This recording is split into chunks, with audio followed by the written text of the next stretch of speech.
दोस्तों, इस रोमांचक कहानी में एक रहस्यमय मुसाफिर सम्राट अकबर के दरबार में आता है और बीरबल की बुद्धिमत्ता को परखने के लिए 3 मुश्किल चुनौतियां देता है।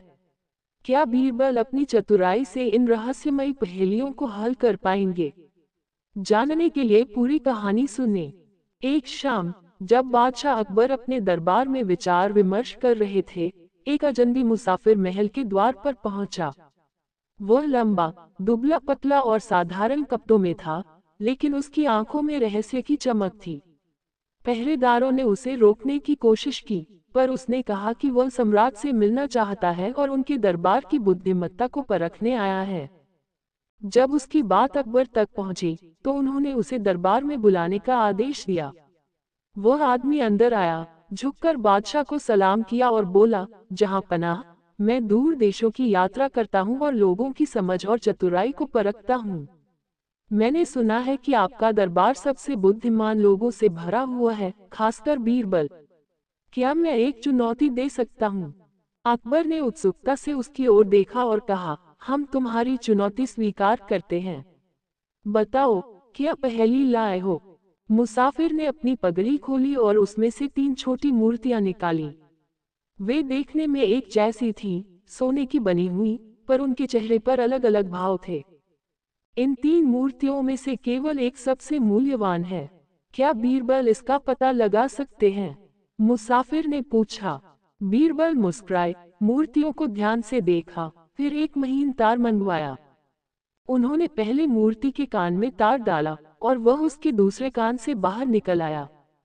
दूसरी मूर्ति के कान में तार डाला और वह उसके मुंह से बाहर आ गया। तीसरी मूर्ति के कान में तार डाला, पर वह कहीं से भी बाहर नहीं आया। बीरबल बोले, तीसरी मूर्ति सबसे मूल्यवान है। पहली मूर्ति उन लोगों की प्रतीक है, जो एक कान से सुनते हैं और दूसरे से निकाल देते हैं। दूसरी मूर्ति वे लोग हैं, जो सुनी सुनाई बातों को दूसरों तक पहुंचा देते हैं, यानी वे गुप्त बातें छुपा नहीं सकते।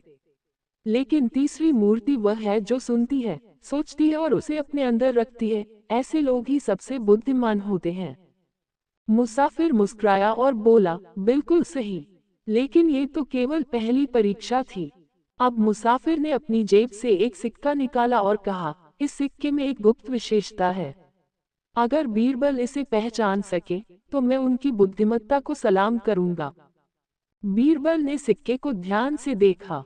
वह साधारण दिखता था, लेकिन जब उन्होंने उसे उंगलियों के बीच घुमाया, तो उन्हें कुछ असामान्य महसूस हुआ।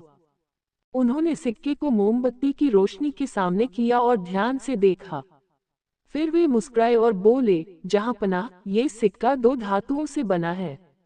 बाहर से यह सोने का दिखता है, लेकिन अंदर से लोहे का है।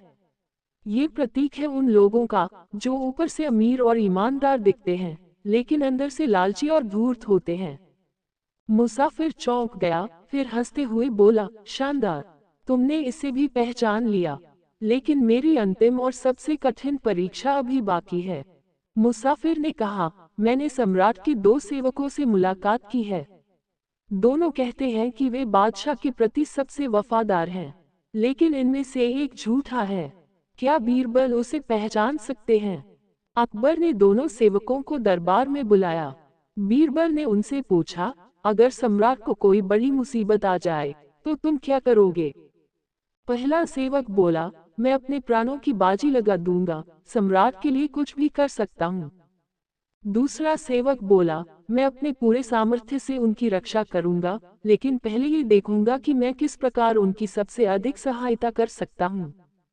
बीरबल ने मुसाफिर की ओर देखा और कहा, दूसरा सेवक सच्चा है। पहला केवल दिखावा कर रहा है।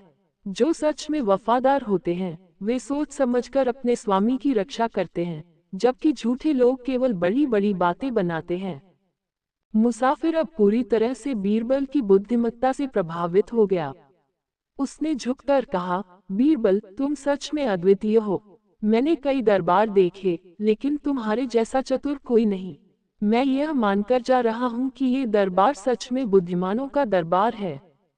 अकबर ने प्रसन्न होकर बीरबल को एक कीमती इनाम दिया और मुसाफिर को भी सम्मानपूर्वक विदा किया।